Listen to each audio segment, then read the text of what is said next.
Nisa. Jumpa customer, you kena tunjuk you punya kelebihan. Okay? Advantage. Okay. Hai, saya Anissa. Saya perempuan paling cantik dekat Unisite.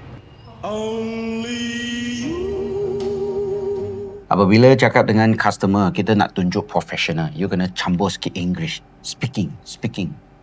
Campur sedikit English. Okay, kan. So, kereta ni macam mana? Okay, fine. Thank you. Okay tak okay? Yes or no?